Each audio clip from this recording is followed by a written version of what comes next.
Saxo Bank, l'expert de la bourse en ligne présente Sud Radio, les incontournables de la bourse. Thomas Binet. Et nous nous retrouvons comme tous les lundis soirs avec notre consultant Fabien Cariel, directeur général de Saxo Bank, pour parler bourse et marché financier.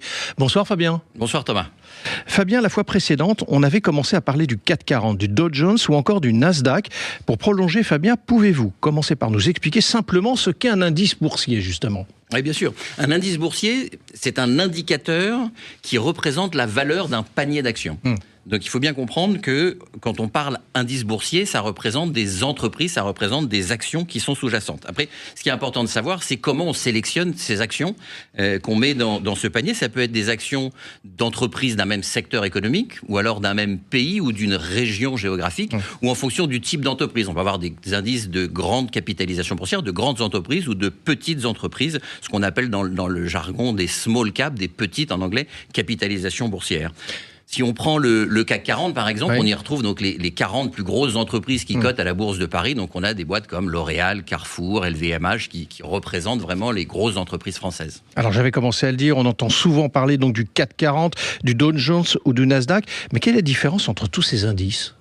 Ce qu'on disait, ça dépend vraiment de comment on sélectionne les entreprises. Chaque indice est édité par une société. Donc en France, le CAC 40, par exemple, est édité par la société qui gère la Bourse de Paris, la société Euronext, qui a aussi d'autres places boursières en Europe, et c'est elle qui publie et qui gère ces indices. Mais on a d'autres sociétés à travers le monde qui éditent et qui gèrent. C'est eux qui ont la responsabilité de gérer ces indices. Et donc aux États-Unis, ce sont souvent des sociétés américaines qui vont gérer ces indices quand il s'agit d'un indice d'une place boursière. Mais pour les indices un peu plus statistiques qui vont représenter des secteurs économiques, il y a des sociétés qui sont spécialisées là-dedans, et comme par exemple MSCI, qui est une entreprise américaine, mais je crois qu'on aura l'occasion d'en parler un peu plus tout à l'heure. Et du côté de l'Asie, il y a quelque chose ou pas ? Alors, bien sûr, mais c'est vrai qu'on a tendance à parler de ce qu'on connaît le mieux, donc ce qui est près de chez nous. Donc on parle beaucoup du CAC 40, qui est le plus connu.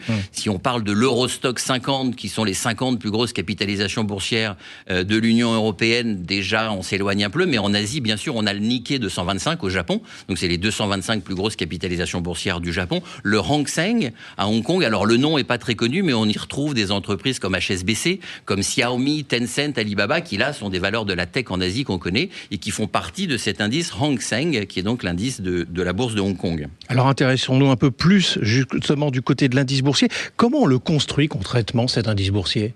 Il faut définir les règles, et c'est vraiment la société qui édite cet indice qui va définir les règles. On définit le périmètre, donc ce qu'on disait, géographiquement, est-ce que c'est un pays, est-ce que c'est une région, est-ce que c'est le monde entier, est-ce que c'est un secteur ? En ce moment, on parle beaucoup de la défense, il y a des indices qui représentent les sociétés qui évoluent dans le secteur économique de la défense.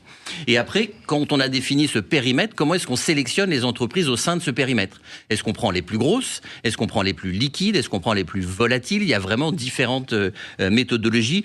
Celle le plus utilisée, c'est vraiment la capitalisation boursière, donc la taille de l'entreprise, la valorisation, à savoir le nombre d'actions multiplié par leur prix. Alors, est-ce que vous avez un exemple concret à nous proposer pour qu'on comprenne un petit peu plus ? Il y en a plusieurs. Il y a en France, donc le CAC 40, les 40 plus grosses capitalisations boursières, et on en parlait la semaine dernière, on y retrouve les 40 plus grosses valeurs de la Bourse de Paris, donc des sociétés comme LVMH, comme L'Oréal ou Carrefour.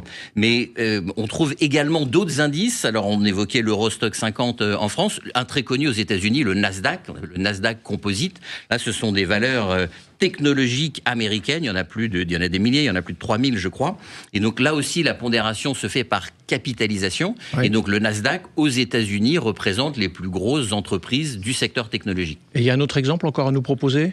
Oui, on parlait de la société MSCI tout à l'heure. Oui, tout à fait. MSCI, c'est Morgan Stanley, donc une banque américaine. Morgan Stanley Capital International, qui publie des indices. On en retrouve notamment le MSCI World, dont on parle énormément. C'est les grandes capitalisations boursières des bourses des pays développés. C'est 23 pays, il me semble. Et il faut faire attention, les États-Unis sont très représentés puisque c'est un marché important, et donc le secteur technologique est aussi très représenté dans cet indice. Donc un indice très large, mais qui est quand même très pondéré du côté des États-Unis. Et Fabien, pour terminer notre échange de ce lundi soir, en quoi ces indices sont utiles ? Ces indices, c'est un indicateur, donc c'est en un clin d'œil la possibilité de voir comment évolue un marché, ce que vaut un marché. Si c'est un secteur technologique, rapidement on voit si un secteur se porte bien ou moins bien, ou une zone géographique dans le monde, comment elle se porte. Merci à vous Fabien pour ces explications et on vous retrouve lundi prochain pour un autre numéro d'Oser investir, les incontournables de la bourse. Et pour ce qui me concerne, je vous donne rendez-vous dimanche matin à 9h25 dans la matinale week-end. Sud Radio, les incontournables de la bourse. Thomas Binet. Avec Saxo Bank, l'expert de la bourse en ligne.